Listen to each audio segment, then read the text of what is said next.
दिव्यांगाच्या आत्मदहनाचा प्रयत्न फसला. पोलिसांच्या सतर्कतेमुळे अनर्थ टळला. पोलिसांनी पेट्रोलची बाटली हिसकावून आंदोलन रोखले. सार्वजनिक बांधकाम विभागातील शासकीय मालमत्ता चोरी प्रकरणी चौकशीची मागणी. प्रशासनाकडून 8 दिवसात चौकशीचे लेखी आश्वासन.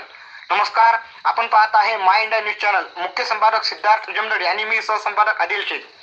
सार्वजनिक बांधकाम विभाग दिग्रस येथील उपविभागीय अभियंता कार्यालयात शासकीय मालमत्ता चोरी करून विकल्याचा गंभीर गैरप्रकार झाल्याच्या तक्रारीवर अद्याप ठोस चौकशी अथवा कार्यवाही न झाल्याचा आरोप करीत अपंग जनता दलाच्या कार्यकर्त्यांनी अमरावती येथील विभागीय आयुक्त कार्यालयासमोर आज मंगळवार दिनांक 30 डिसेंबर रोजी दुपारी 3:30 वाजता आत्मदहनाचा प्रयत्न केला.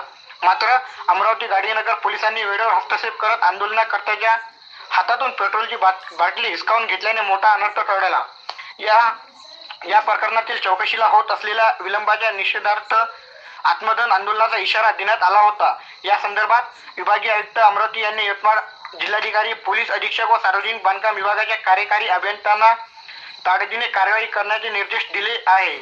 अपंग जनता दलाचे यवतमाळ जिल्हाध्यक्ष दीपक गुलाब जाधव यांनी 22 डिसेंबर रोजी दिलेल्या निवेदनाच्या अनुषंगाने ही कार्यवाही करण्यात आली आहे.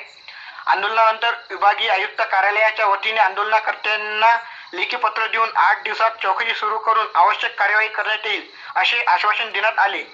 तसेच कायदा व सुव्यवस्थेचा प्रश्न निर्माण होऊ नये यासाठी पोलीस प्रशासनाने दक्षता घेतली.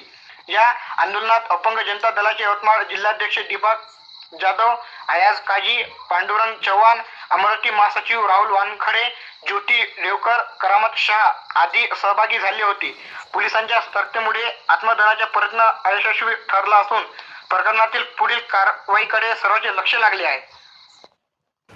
एवढं हे म्हणते मग काहीच होत नाही. BNC मध्ये हो, याचं म्हणणं असं आहे मग कोणीच काही करू शकत नाही असं म्हणते ते, मजुरी करते ती. तहसीलदारचं नाव आठवण साहेब.